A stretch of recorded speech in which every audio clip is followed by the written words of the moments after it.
convoitises. Parce que le gouvernement, je vous ai parlé sur le livre là, de gouvernement du grand frère. Mais c'est qui? C'est un Américain. Mais ils le savent. Parce que le pouvoir qui se trouve entre les mains des dirigeants du monde est contrôlé par lui-même. C'est contrôlé par lui. C'est-à-dire qu'il est en train de mener les affaires d'une manière que demain, qu'il n'y ait pas de problème. Quand lui il va mettre son pouvoir sur la terre. Parce qu'il est en train d'affermir maintenant les alliés. Il est en train de baliser le chemin.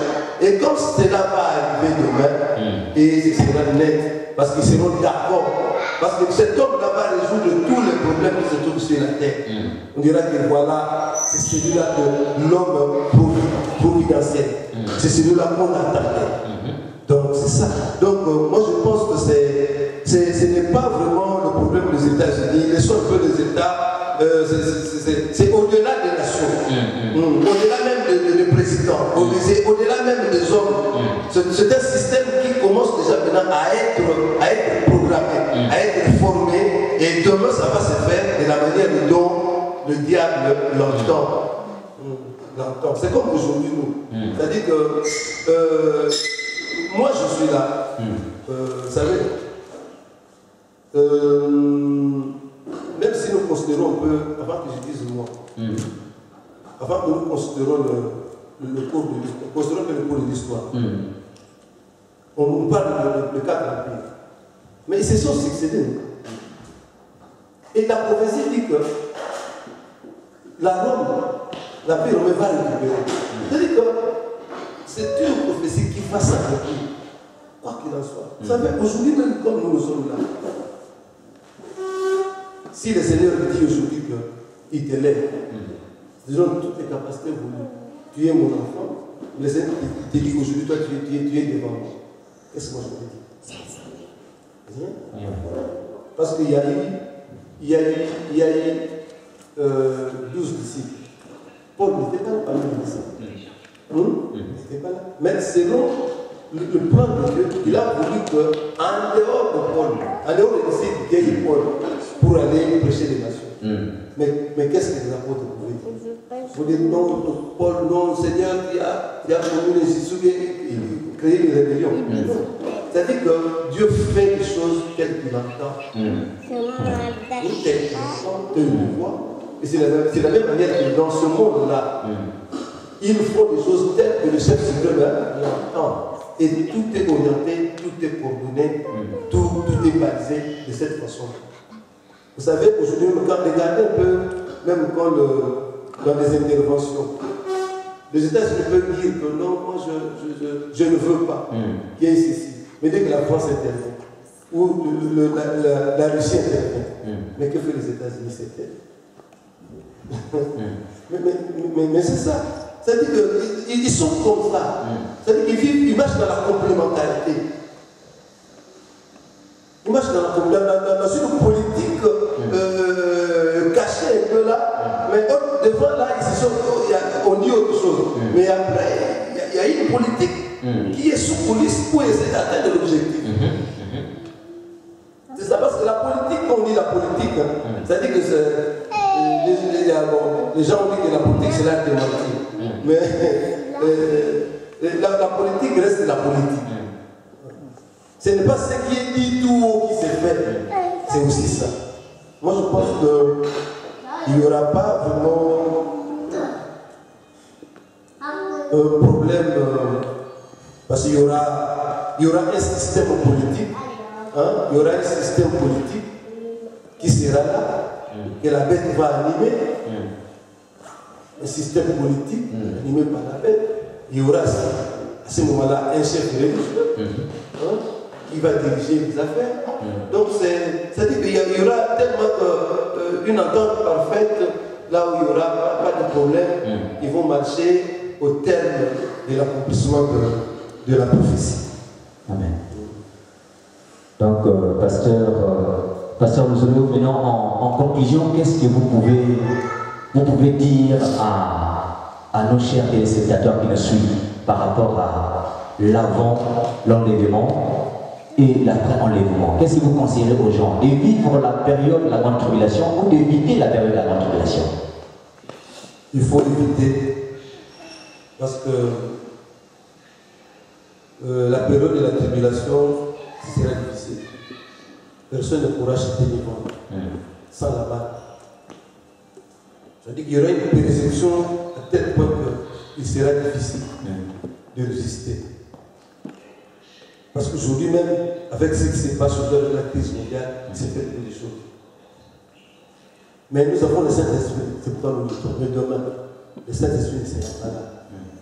Et ceux qui vont rester là, moi j'ai même du mal à dire que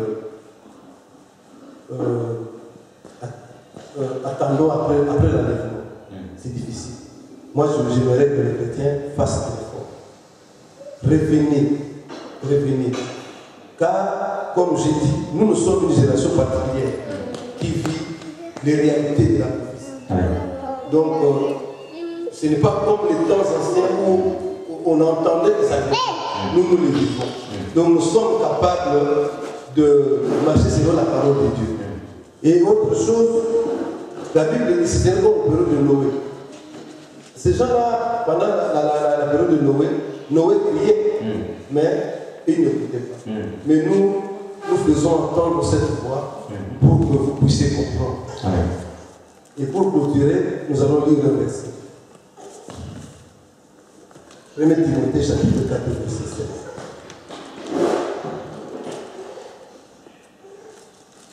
Donc, nous lisons la parole de Dieu dans le livre de Timothée, 1 Timothée chapitre 4, verset 16.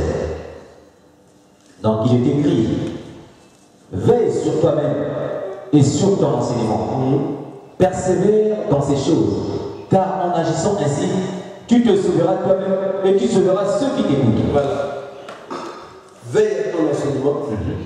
Tu te sauveras toi-même. C'est-à-dire que c'est pour notre vie. Donc à chacun pour sa vie. C'est-à-dire que chacun sauve d'abord sa vie. Et si nous on est sauvés, on sauvera aussi la vie des autres. C'est-à-dire que maintenant, c'est le travail que vous êtes en train de faire, afin de sauver la vie des autres, pour que lors de l'enlèvement, nous puissions partir. Parce qu'aujourd'hui, on peut dire aussi que non,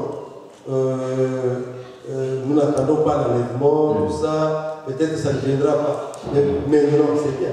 Mais tu peux mourir aujourd'hui. Amen. En Chine, là, je lis dans un document, chaque année à peu près, il y a un demi-million de gens qui meurent. Toutes les années, là, ça avance. À cause de la pollution. C'est-à-dire que le phénomène naturel, c'est tous les jours. Regardez ce qui s'est passé aux États-Unis. Tu peux te réveiller le matin, tu n'es pas malade, et il y a une catastrophe naturelle qui va venir. Voilà. Parce qu'aujourd'hui, les catastrophes, on en parle partout. Regarde en Australie, regarde au Brésil. C'est-à-dire qu'il y a des lots qui engloutissent même les villes.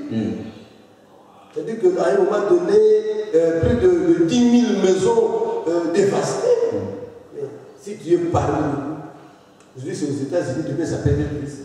Il y a des calculs qui tuent.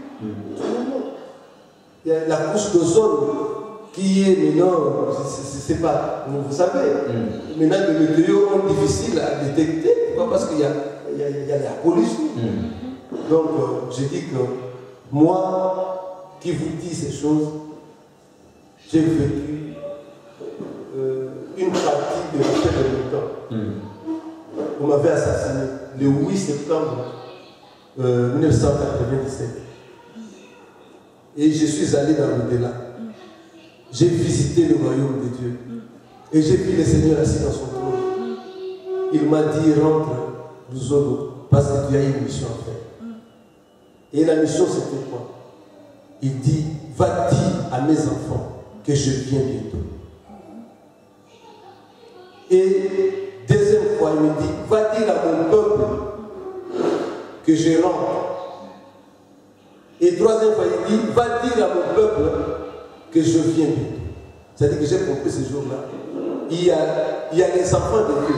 Non, on va dire à mes enfants que je rentre et à mon peuple que je viens.